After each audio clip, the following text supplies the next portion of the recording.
वही वाहिद सहारा है जो इस दुनिया में हमें सबसे बढ़कर चाहता है।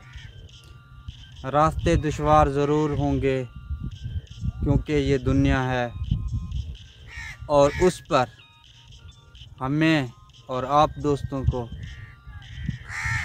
कामिल यकीन रखना लाजमी होगा, तब जाके हम इस दुनिया में कामयाबी हासिल कर सकेंगे।